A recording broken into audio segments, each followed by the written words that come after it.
Hey everyone, welcome to Story Bay. Let's talk about high profile divorce cases. Ariana Grande, who got married in 2020, is now getting a divorce. Ariana and Dalton की शादी को ना 2 साल हुए। कुछ साल पहले ही 2019 के एंडिंग में ना अरियाना डाल्टन गोमीज से मिली थी। She was looking for a property and Dalton Gomez एक रियल एस्टेट एजेंट था, तो वो एक फेमस सिंगर को परफेक्ट प्रॉपर्टी ढूंढने में मदद कर रहा था। देखते ही देखते दे स्टार्टेड डेटिंग। जनवरी 2020 को दिस रिलेशनशिप स्टार्टेड। देन 1 साल तक डेट करने के बाद दोनों ने शादी करने का डिसीजन लिया। तभी अरियाना ग्रांडे का एज 28 years था एंड डाल्टन 26 years का। During this phase, Ariana's lawyers were concerned about this couple getting married because they felt as if ये लोग रश कर रहे हैं एंड उनका अरियाना की तरफ प्रोटेक्टिव होना बनता है बिकॉज ये उनका जॉब है। जब उनकी शादी होने वाली थी, her net worth was around $190 million and year by year it is constantly growing. तो they wanted to protect Ariana's asset. इसी वजह से उन्होंने एक प्री नप्चुअल एग्रीमेंट रेडी किया। इन केस इनका रिलेशनशिप आगे जाके नहीं चलता तो अरियाना की जो एसेट है वो सिक्योर रहने चाहिए। ये इंटेंशन से लॉयर्स ने मेक श्योर किया कि before marriage this agreement is signed. And celebrities के केस में this is normal. Millions and millions of dollars का उनका नेटवर्थ रहता है एंड यू नेवर नो उनके पार्टनर्स का इंटेंशन क्या होगा while marrying them. Not saying everyone is the same, but at times these celebrities are prone to such risk. People try to marry them so that even उनका भी हक बने उनके assets के ऊपर।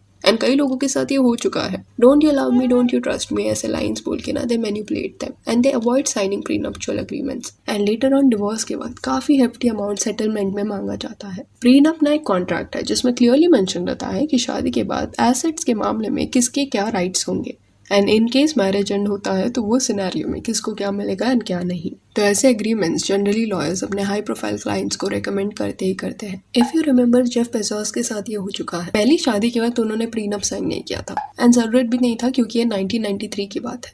तब वो इतने रिच नहीं थे, पर लेटर ऑन वो एक बिलियनर बन गए, जिस वजह से डिवोर्स के वक्त $38 billion का सेटलमेंट जेफ को करना पड़ा। ये केस में the settlement was somewhat fair क्योंकि 1993 से लेकर 2019 तक ये मैरिज चला। तो साथ में दोनों ने एक लाइफस्टाइल बिल्ड किया था, उनके 4 बच्चे भी हैं।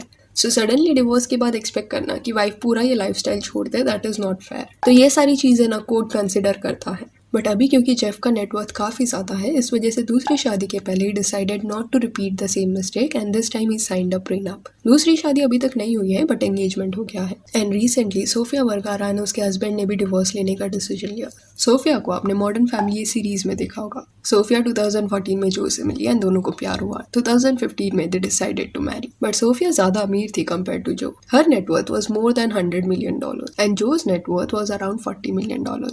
तो सोफिया ने एक आयरनक्लैड प्रीनप रेडी कराया अपने लॉयर्स से in order to protect her pre marital assets. And अभी डिवोर्स के वक्त जो भी एसेट्स जो एंड सोफिया ने आफ्टर मैरिज अक्वायर किया है ना, उसके डिवीजन के ऊपर ही डिस्कशन होगा। एंड जो एसेट्स प्रीनप वाया प्रोटेक्टेड है वो एसेट्स पे जो क्लेम नहीं कर सकता। 7 years तक इनकी शादी चली and now they are separating. तो ऐसा नहीं रहता कि हमेशा मेल ही फीमेल के साथ सेटलमेंट करेगा। जनरली अगर प्रीनप साइन नहीं किया रहेगा ना तो सेटलमेंट का बर्डन ज्यादातर उस पर्सन पे आता है जो ज्यादा अमीर है एंड सारे एसेट्स कंसिडर किए जाते हैं। इसी वजह से हॉलीवुड में ये प्रीनप का culture is normal because they have to be practical about all this. Reason being कई इंसिडेंसेस हुए हैं वहाँ पे जहाँ पे सेलिब्रिटीज को हेफ्टी सेटलमेंट देना पड़ा है क्योंकि उन्हें लगा था कि their love will last for ever and ऐसे इश्यूज कभी आएंगे ही नहीं कि वो अलग हो जाएंगे। तो उन्होंने कभी प्रीनप साइन ही नहीं किया बट एंड में व्हेन इट हैपेंड उनके पार्टनर्स ने उन्हें एक्सप्लॉइट किया।